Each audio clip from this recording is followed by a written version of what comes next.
is Daniel Smith from Jets Guru. Welcome to the show. All gas, no brakes. Let's go, Jets.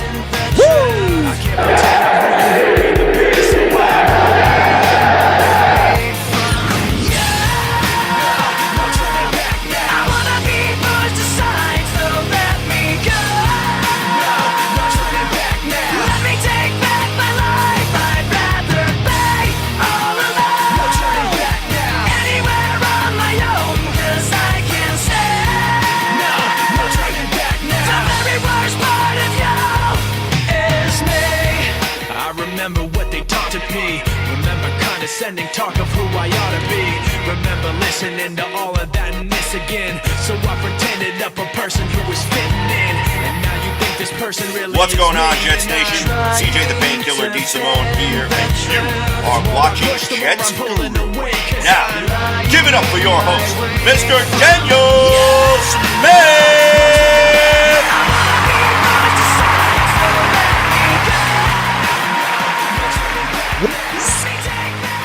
Jets Guru here once again, and we have the Linkin Park in the background.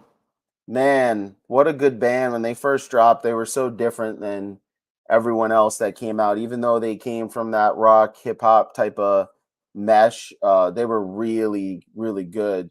It sucks that dude took his life, so anytime anyone needs to talk, you can holler at the Guru, man. I'll try to respond, I'll try to help, but definitely go try to talk to someone. Get some help, speak to anybody.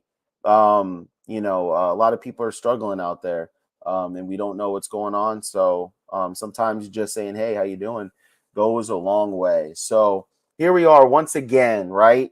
Jets Guru in the house, Wednesday night, 8 p.m. Eastern time. Kevin is traveling the world while I am here in the Jets Guru lab, right? Trying to figure out what's going on, trying to look at the schedule and trying to see, hey, man, like, where do the Jets fit in all this? We've seen people say the Jets are going to suck and this is going to blow. But mostly from Jet fans, I've heard nothing but positive going forward with this football team.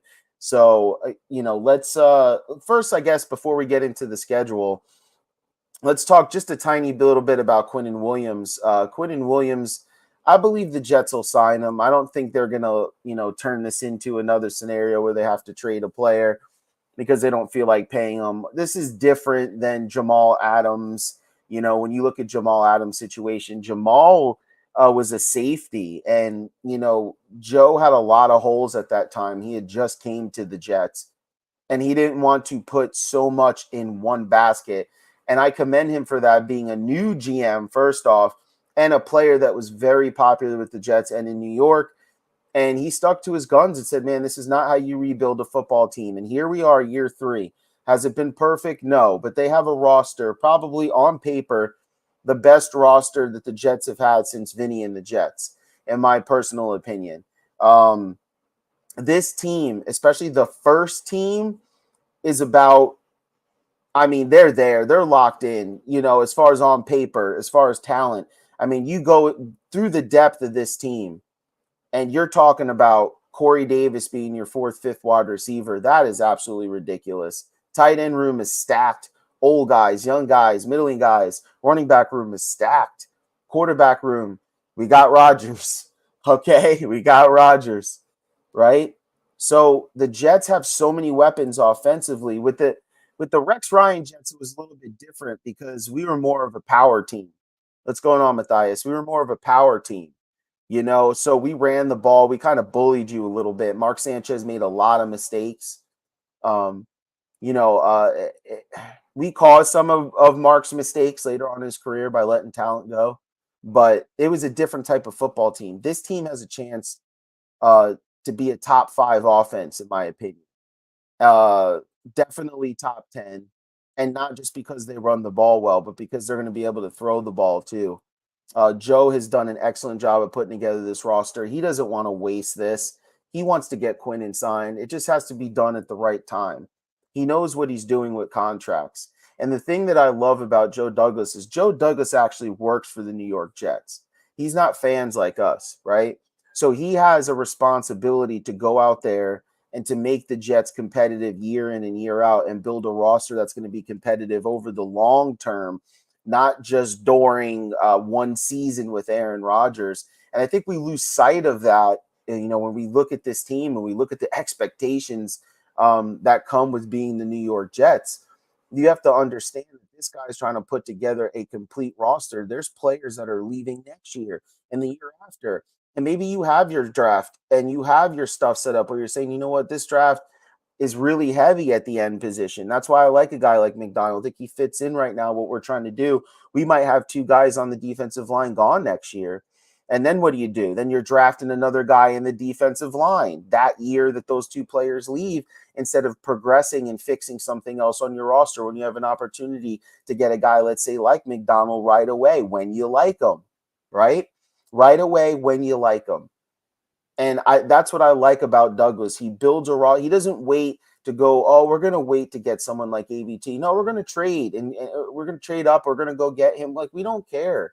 We're going to get the players that we like when we like them, and we're going to put together a roster that fits the game plan and the scheme of what they're trying to do, not only offensively but defensively. And he's done nothing but make this team better since he's got here. You got to remember the mess that was handed to Joe Douglas. The absolute mess where the coach and the GM weren't even on the same page. He came in and someone already spent his damn money. That was like me. I came into work. I'm allocated a certain amount of money to go spend for materials and things that I need. I got there and the person spent like 70% of the money already, and there was still 8 months worth of work to go. Guys, that's crazy. So to get any type of success from that, having to use the blueprint of someone else, and then Joe went out and got free agent signs to help stabilize the team so they weren't a one-win team. And it fell apart. It fell apart with Gase. But when he was able to pick his own head coach and they were able to pick their own staff, the team started changing. They've won more games each and every year. And he's not going to let Quinnen just walk out the door and just say, hey, goodbye, we're out of here. It's not going to work like that. I honestly believe that Quinnen will be signed. And you know what? He deserves to ask for the money that he does. I've had people come at me and said he's only had one good season. I totally disagree with that. I disagree that he's had one good season. He was a rookie that someone had to worry about. His sophomore year in his class, he did very well. The Jets weren't a very good football team, but he got better every single year. And now I think you see what he's at his full max. And someone said, oh, he's Mo Wilkerson. How is he Mo Wilkerson? What are you talking about? To me, he doesn't even seem like the same person. They don't have the same energy. They're not the same player, different positions. Like, he's not coming off a leg injury that was weird when it started healing itself, and then he basically had to go through rehab twice. It's not the same, guys. What are you talking about? Let's stop with this kind of stuff. So, with that being said, man, let's dive into the schedule. So JR, let's roll this schedule breakdown, and let's start with week 1. Week 1, we all know who it is. We've been hearing about it. We've been seeing it. Week 1, Bills, Jets, prime time on Monday, baby. 8:15. See, I don't like this. Let me take a sip of water. I'm going to tell you why. I don't like this because I have work on Tuesday. That's why I don't like this. I have work on Tuesday, and you're going to do 8:15 on a Monday, guys. Oh, man. And you know what? The last flight back to where I go home is at 9:59 p.m. We'll just be getting a halftime or something like that. And then if I want to not call out of work and actually go into work, then I have to drive to the game. So that's 4.5 hours south, then 4.5 hours north after the game, probably strolling in about 2-3 in the morning just to get about 2-3 hours of sleep to go to work. The Jets better win that game if that's what I have to do. I'll tell you that right now. I'm not going to be a happy customer on Jets Guru on that Wednesday. I'll tell you that much.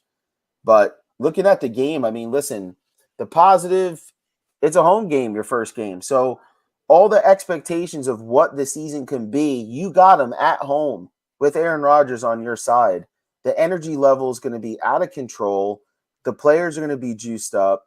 So that's an advantage to the Jets. And you know why? Because it's everyone's first game that season. So it's not like, oh, it's the Jets' first home game. It's like, no, it's the first game of the season. And that means something. You could see the energy. And not just that, teams really haven't gotten into rhythm yet. And if a team hasn't really gotten into rhythm yet, I'm gonna go with Green Bay. I mean, Green Bay. Look at that! Oh my gosh, this is we got to get used to this Aaron Rodgers guy. Okay, so Aaron Rodgers, not Green Bay. So Aaron Rodgers, he's the guy. He's the key because his offensive coordinator from Green Bay is now currently on the New York Jets. The Jets, I think, will be prepared offensively to get rolling. A lot of additions in the coaching staff. I mean, a lot of coaches left this staff. Not a lot of additions, in my opinion, from Buffalo. They're in that kind of role where they had their 3-year run where they could have did something, made it to the Super Bowl. They were successful. They won a lot of games, won the division, were in some really close playoff games. But ultimately, I think the Jets have a better roster. I know as division champs that we probably have to see it before we could really prove it. And I know there might be a lot of Jet fans that might give the Jets a loss here. But I think we played pretty well against Buffalo. We beat them once last year with a very shaky quarterback room and offensive scheme throughout. What do you think, JR? No, I agree with you, man. I feel like it's going to be a tight game Monday night. I was there last year, opening day. I don't believe we scored a touchdown, right, against the Ravens? No, that game sucked too, by the way. Yeah, so I paid a lot of money for these tickets, so I'm hoping to see a lot of offense. I believe we can get this done, and I got the Jets winning opening day. I'm going to go 27-20. 27-20. Well, I'm not getting into the scores quite yet because I got Oh, to see okay. this team. Yeah, I want to, but we're just gonna go basically based on what we see. Winner, loss. What do we got on the team? Winner, loss, that type of thing. You know what I Okay, mean? I got you. Well, I'm going dub. So dub, we got a dub right there. That's great. And so we're moving on into that. And what? Here's another thing too. I like the fact that the Jets sign Al Woods because what Al Woods is going to do is he's going to clog up that middle and force teams to start rolling out. And that is when the Jets should flourish in this wide nine with all these different linemen that they have. And we should see guys like McDonald's. We should see more blitzing off the edge. Jermaine Johnson had success against the Bills last year in trying to track down Josh Allen. Maybe he'll expand that role. I think the Jets are fit now, honestly, to beat the Buffalo Bills. I couldn't have said that, as of late, but I really do think that the Jets have a team that's tailor-made to kind of beat Buffalo. Our strength is against the pass, which will limit what Josh Allen could do, kind of slow him down. We've got a really athletic, strong defensive line that could kind of push him around, move him around, that sort of thing. We're still weak at linebacker in coverage, in my opinion, but you can't fix everywhere. And we do have some good tacklers back there, and hopefully we'll blitz a little bit more this year. So I think this is a dub for the Jets, to be honest with you. And I'm not even trying to be like a homer about it. I think at home with Aaron Rodgers, the Jets coaching, and the Jets are mostly whole on defense, and you got the same staff coming back. It's a little different on offense. It might take the offense maybe a couple weeks for some of the new players, but you got to remember Lazard played with Rodgers and this scheme, and Rodgers played in this scheme. And at worst, if you're struggling that bad, you could slide Cobb in a little bit more where Mecole Hardman might be, just to, because the familiarity with Rodgers, if you had to, if they're still trying to get to know each other, and you still got the rookie of the year and the tight end. So, I'm just run the ball, that sort of thing. I think the Jets got it handled. So you go to game 2, week 2, looks like we got an away game against the Cowboys, and that's a week 2 matchup. Listen, this is going to be, to me, a much harder matchup than Buffalo, who we know very well. A team you don't know very well. You kind of haven't put a hat on a hat. I put a hat on a hat, right? Week 2. The weakness of the Cowboys to me is going to be their running game. So if I'm not mistaken, Pollard's still banged up, if I'm not mistaken. They don't have Zeke anymore. And they were able last year to be, one of those top 10 offensive teams.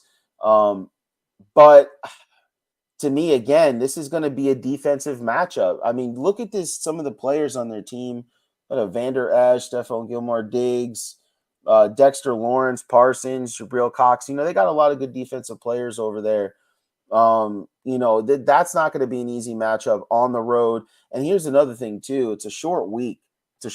Guys. They're playing on Monday, then on Sunday. So you go from an emotional home opener on Monday Night Football and then have to turn around and play one of the better teams in the NFC, a playoff team, right off of that. I mean, that's tough, but I'm giving the Jets a dub right now in this early preseason schedule overview. So we're going to get a dub. So that's 2-0, right? So what's the next game we got coming up on the slate? Is that the Patriots? That's the 1 o'clock game? Yeah, it's the Patriots week 3, the 1 o'clock game. All right, so week 3 against the Patriots, a 1 o'clock game. This is the one I'm really excited for because I can get to the stadium like a normal person and then get home so I can go to work. So I'm really excited for that one, 100% against the Patriots. So that's good. I like that. Listen, the Patriots should be better than they were last year because they actually have an offensive coordinator calling plays for their young quarterback, not a defensive coordinator. So that's one thing. Well-coached team, well-coached organization. But, guys, I'm sorry. There's exactly, Matthias.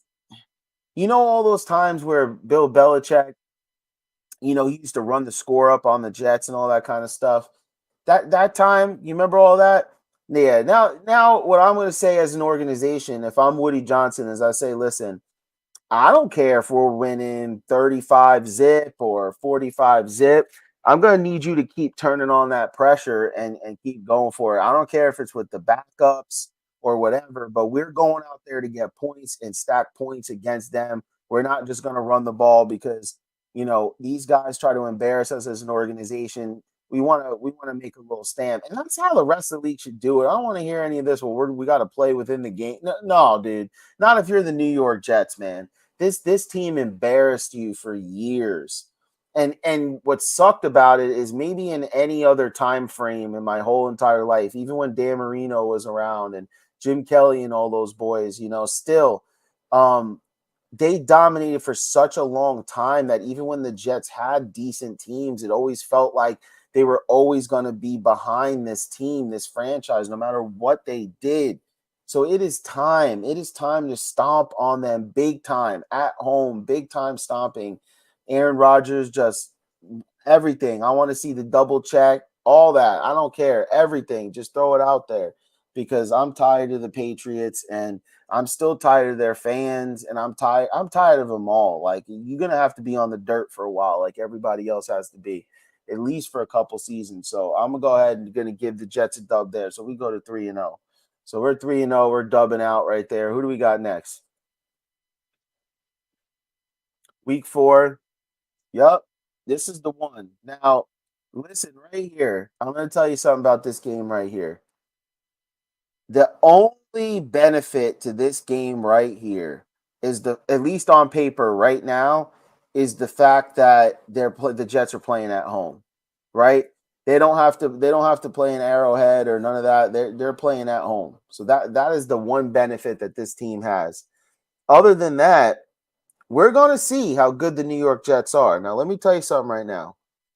If the Jets are 3-0 against the Bills, the Cowboys, and the Patriots, they're dubbing this, dude. I'm telling you right now, if the Jets are 3-0 going to this game at home, they're dubbing this because this is telling me one thing.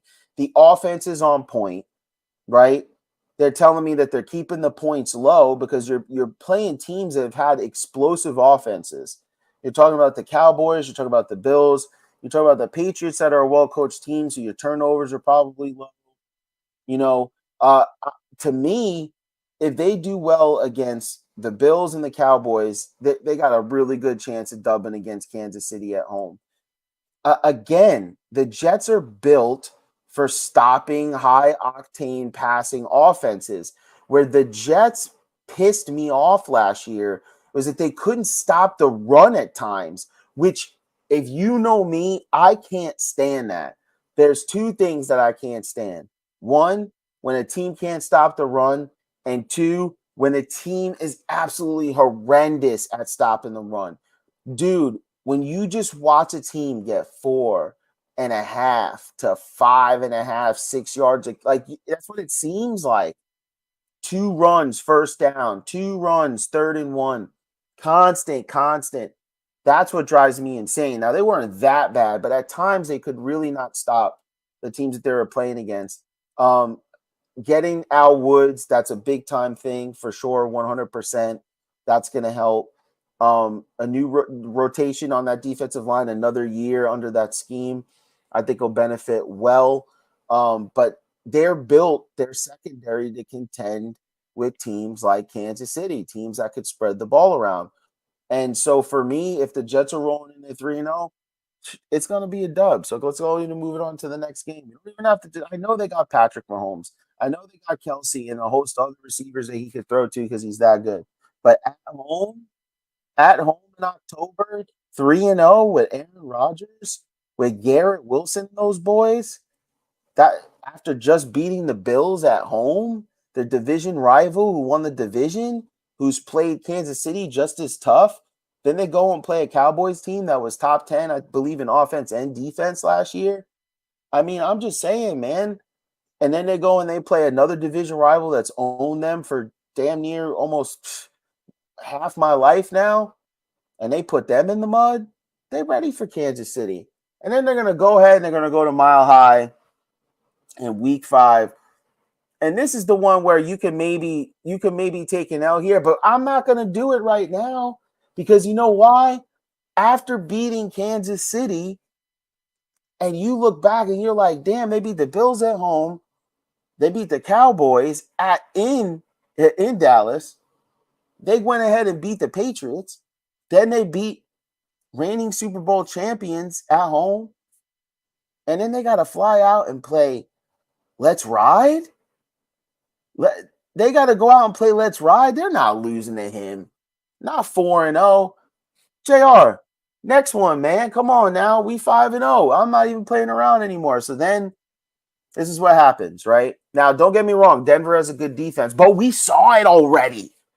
We already saw Denver's defense. We're not worried about it. I'm not worried about it. We got a defense too. Show me that you could still play within an offense and not only do it on a scramble and throw the ball down the field because Sauce going to pick you off. This is the L. This is the L right here.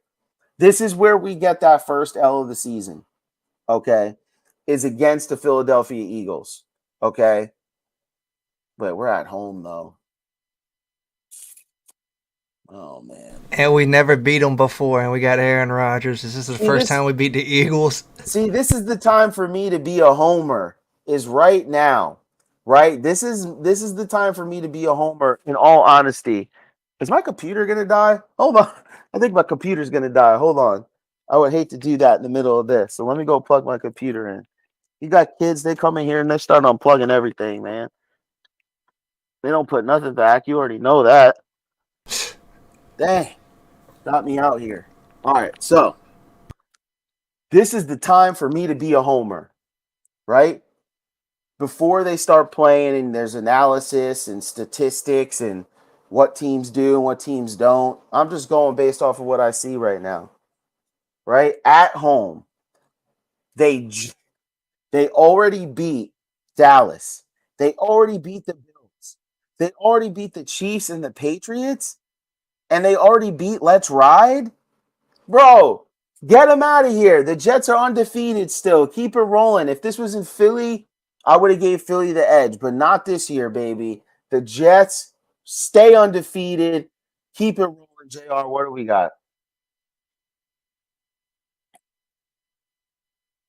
Bye week. Perfect place for a bye week after playing all them crazy teams. Because let's be honest here. The Jets could easily be 3-3 right here. Easy could be 3-3. Okay? Easy. But they're not. They're undefeated going into the bye week, getting that rest that they need. let's move on to the next week, JR. So I got us at 6-0 right here going into the bye week. Now this is the before season schedule breakdown now, so don't judge me too often. Coming off the bye week, get him out of here. This is a dub. We're not losing to the Giants. I don't care what anybody says. Daniel Jones, Schmanuel Jones, we're not losing to them. Listen, after we just beat the Buffalo Bills, then we went and beat the Cowboys. Then we went in Dallas. Then we went and beat the Patriots. Kansas City, let's ride. Super Bowl contenders and champions in the same season, and we can't beat the Giants at home. 7-0. Let's keep it rolling right now. The Jets are 7-0, and right now we're feeling ourselves pretty heavy. But don't do it to yourselves quite yet, right? Because we've been there before. Not maybe 7-0, but we've been there. We've been like 8-2 and fell off. So let's keep it rolling, right? So here we go. So we got the Chargers, right? Let me see that up. The Chargers, is it in San Diego or is it at home? All right, it's at MetLife. That's a dub. We don't even got to talk about it. Justin Herbert is not winning in November in New York against the top 5 Jets defense and the top 5 Jets offense. It's not helping. Austin Eckler's already hurt. Wait, is he even on the team? Did they even bring him back? I got to look at the roster. Didn't Eckler leave? Oh, man, no. Come on, man. No, listen, Mike Williams is going to be hurt before we even get to this game here on November 6th. No. The Jets 8-0. Mark it down right here, 8-0. And you guys can laugh all you want, but listen, when I'm 8-0, oh, he went to LA? Yep, it's finished. Forget about it. There we go. Where's it? Week 10? Raiders? Garoppolo? Get him out of here, dude. Come on, man. Listen, we're going to 9-0 right here. You know why? Listen, they got the same thing that Derek Carr was dealing with, and Derek Carr was a better thrower down the field. I see a lot of frustrated Davante Adams, and do you know why?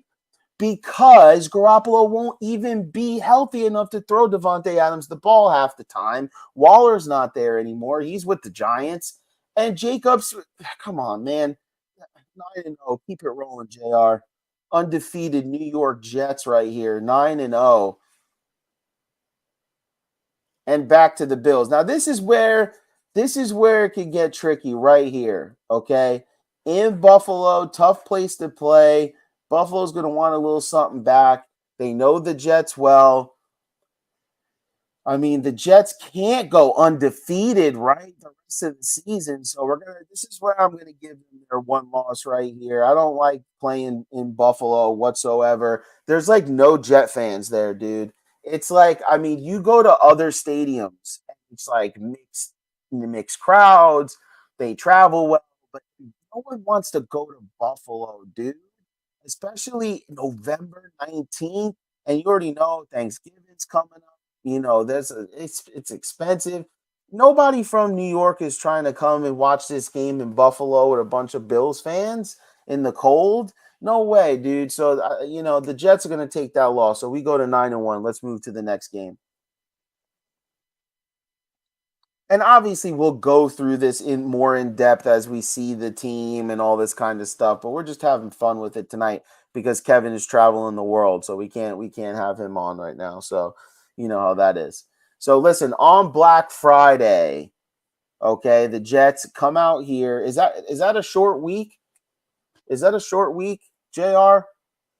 When do they play their previous game?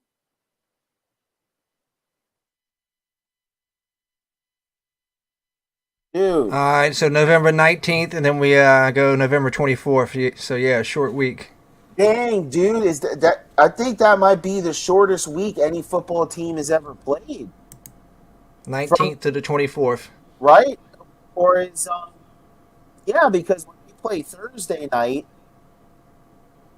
No. So 3 days of rest, and then they're playing pretty much on that Friday. So is that a Sunday night game? The previous game? I think it's at 1 o'clock. 1 o'clock on a Sunday. No, 425. on a Sunday. Yeah. Okay, so that's not bad then. Okay, that's not bad then. I was thinking of it completely differently, but yeah. All right, so week 12 against the Dolphins, the first matchup, and is this at MetLife? That's a dub. We're going to 10-1. I'm marking it down right here on my paper. We're 10-1 for the preseason season. That's right. Week 10, 10-1 New York Jets. I mean, week 12, 10-1 New York Jets. Keep it rolling.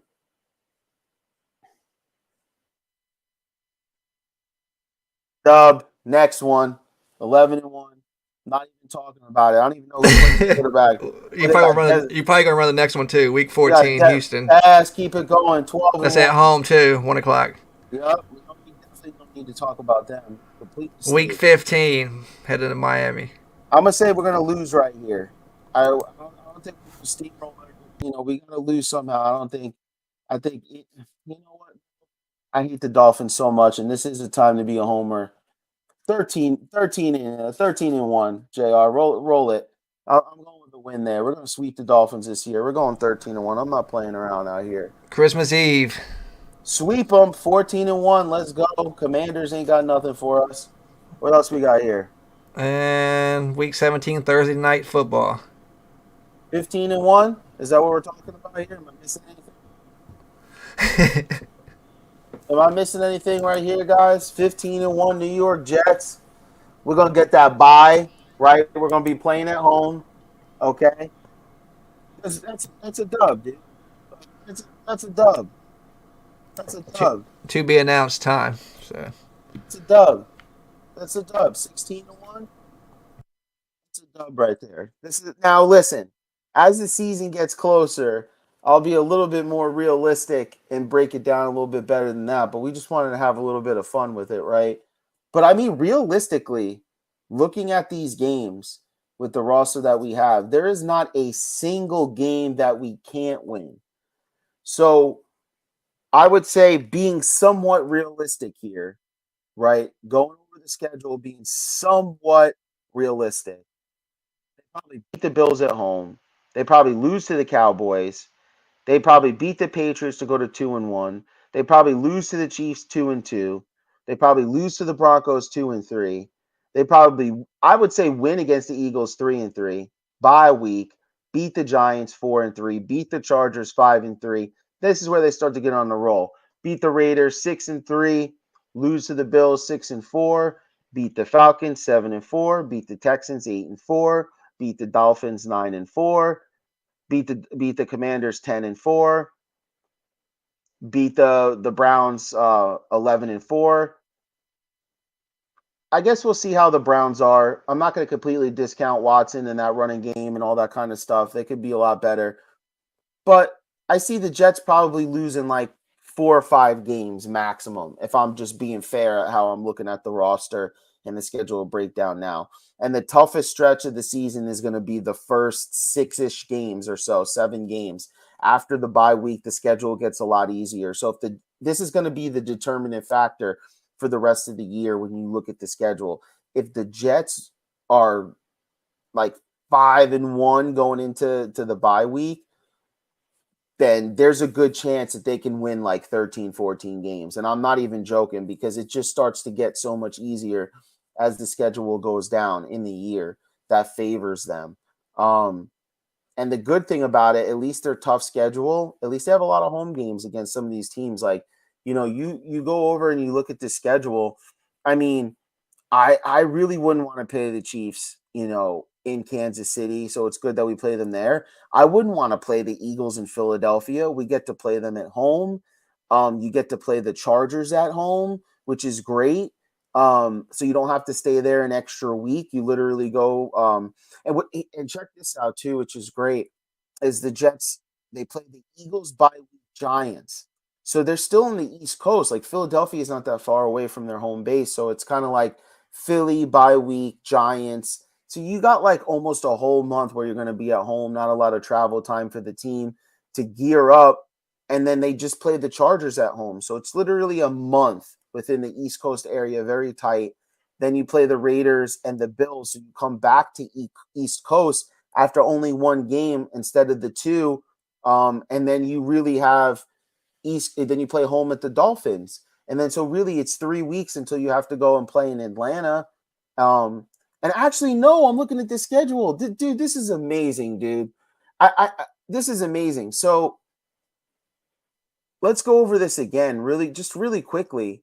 The teams that you don't want to play on the road to start the season, the Chiefs and the Eagles, you don't have to. You play them at home. Then you play the Eagles at home, bye week.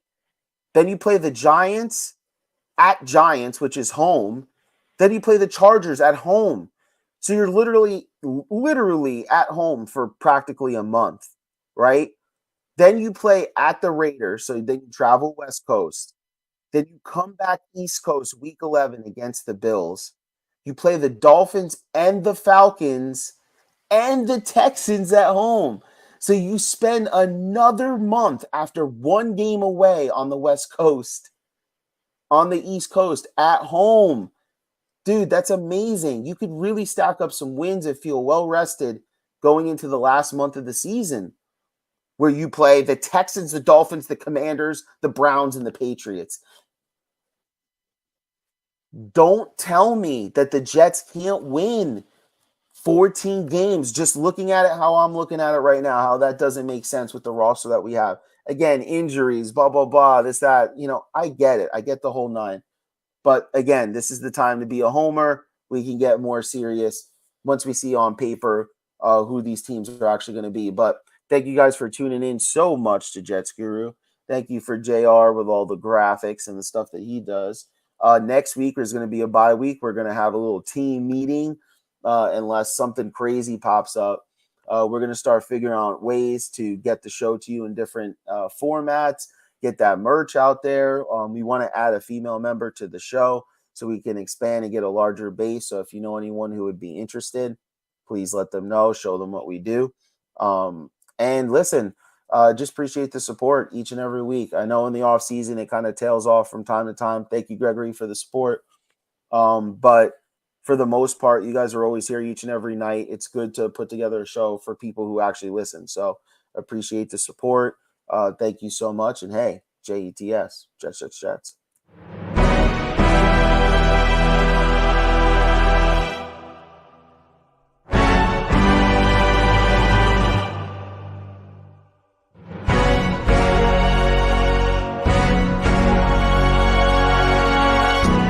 It's that time. Things just ain't the same for young Jermaine, still underrated, but far from underpaid. And though some problems did fade, the hunger stayed. These stomach rumbles could humble thunder. I'm still fueled by the ones that slumber, that stand out amongst the one-hit wonders. So when the dust settles and the sun is under the horizon, y'all should run the numbers.